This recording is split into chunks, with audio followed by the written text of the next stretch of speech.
Welcome to SomeGuy's Garage. We're continuing with the Undercover Series today, and we have a 2022 Rav4 Hybrid XLE in the garage. And like always, we're going to take a walk around, have a look at some of the features of the vehicle, take a look underneath, and just generally check it out. So if you ever wanted to see the mechanical workings of a Rav4 Hybrid, this is the video for you. So we'll start on the driver's side here, have the wheel off. Just looking at the brake assembly, so typical ventilated disc in the front, single piston caliper, so nothing fancy up here. Sometimes in the Lexus products, if you've seen my NX video, you get a dual piston caliper. These are single, but otherwise a typical McPherson strut front end. So you have your shock with your spring on it, and then it all goes down into the knuckle here. And you can see your tie rod as well. So this is for your steering, and then the lower control arm down here, and all the mounts that go onto the subframe. So I just grabbed the light so you can see a little better here, but you can see the CV shaft coming out of the transmission there. And the steering rack, you can see probably, if I get the light in the right position here, just the edge of the steering rack as well, and the subframe mounts that are connected here.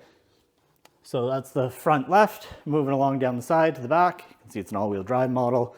Again, pretty standard setup here with a multi-link rear. So you have your strut, your spring, the trailing arm over here.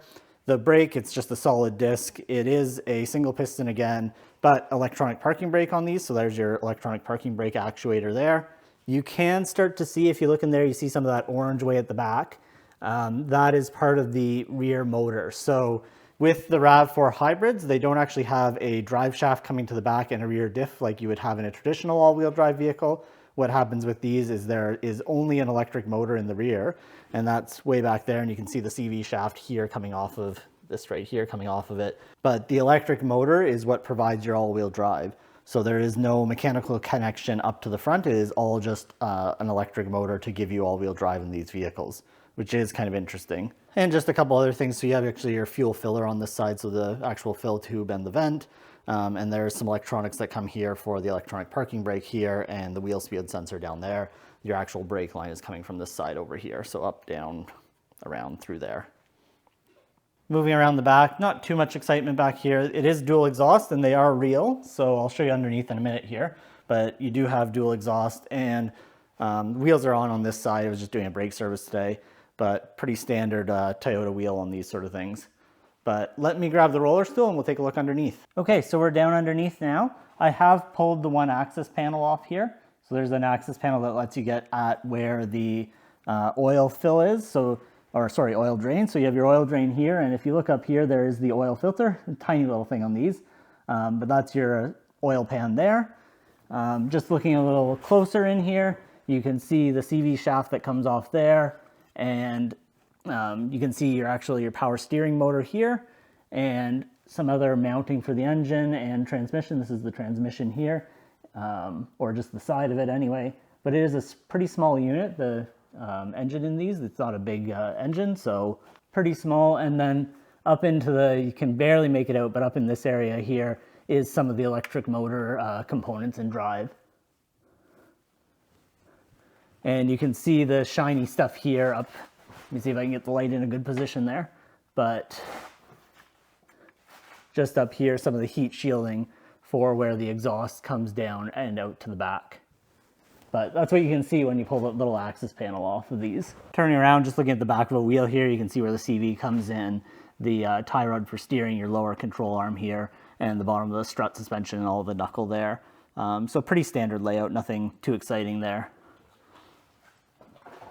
Just turning around here to the other side, same deal on this, it's pretty open.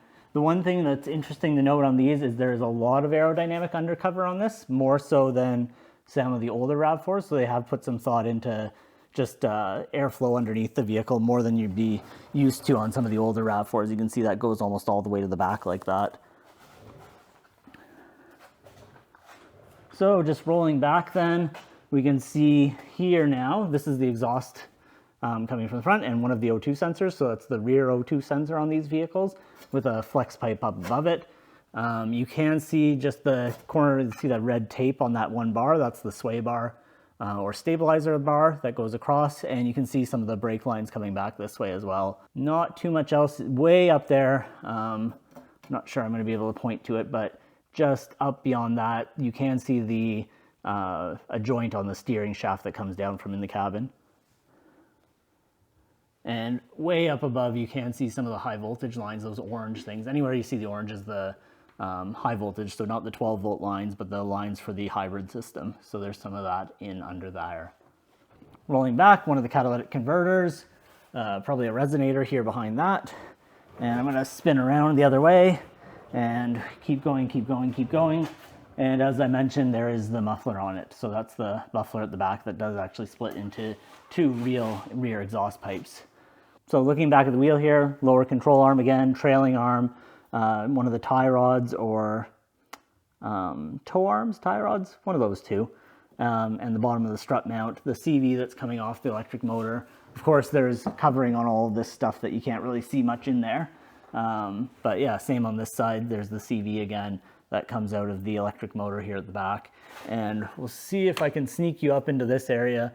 You can see where some of the electric motor is there. That actual rear unit there is kind of tucked up in that area, and you can see the orange wires going in and out of it for the electrical power for the motor. Coming around back here again, so stabilizer bar here with the links that go into your lower control arms on both sides. Eccentric bolts, so you can actually do some adjustment to the rear suspension here, which is kind of a nice thing to see. They weren't always doing this on the Toyotas, so that's kind of nice. Interesting, they have some amount of, this is air ducting or something like that to help smooth the airflow out from behind the wheel here too. So it's interesting to see some of that as well. Lower subframe mounts, probably on the other side as well, so subframe mounts there.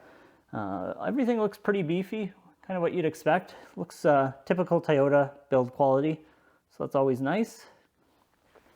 And just coming forward here, I guess, yeah, you can see another little bit up in there to the electric motor and some of the high voltage wires coming into it as well. And there as well, if I get in the right spot, you can see some of that orange as well coming up on that side. So moving forward, this here is the gas tank under this cover. So this big chunk here is all gas tank.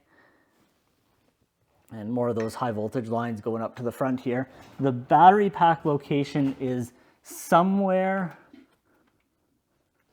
up above here. I think it's technically under the rear seats, but I've never actually taken one of these apart. So not entirely sure where that ends up.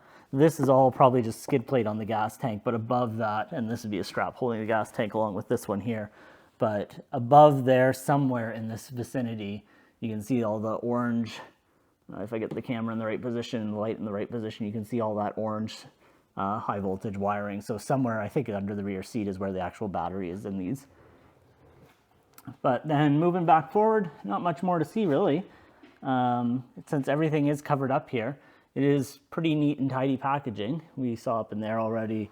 And yeah, the wheels, the back of the oil pan, and some of the CV shafts and all of that sort of stuff in the back side of the engine. All right, and just up in the engine bay here, not too much to see, but we'll walk around a little bit. You got your fuse box back there, the ECU, main computer for the engine, battery and electric unit here, so you can see the high voltage lines coming in here, and that's where the motor generator inverter unit is, whereas the regular gasoline engine is here on this side. Airbox comes in, down into the intake manifold here. These are just naturally aspirated, there's no turbos or anything. Coolant system. Another second fuse box. You can see up here in the corner the top of the strut towers on both sides, brake reservoir at the back here, and then just, yeah, washer, fill, engine oil to check your engine oil here and fill your engine oil there. But pretty overall tidy and fair bit of room in these, so you can actually kind of get into some of these corners here. Given the size of the vehicle, they actually left a fair bit of room up here in the engine bay to work. And just pulled the engine cover off, and you can see the 4 coil packs here for the 4-cylinder engine as well. So if you were changing your spark plugs, you'd pull these out, and the spark plugs are down those holes. But intake's on the front, exhaust is out here at the back. I don't know if you'll be able to see that. I can't quite from where I am.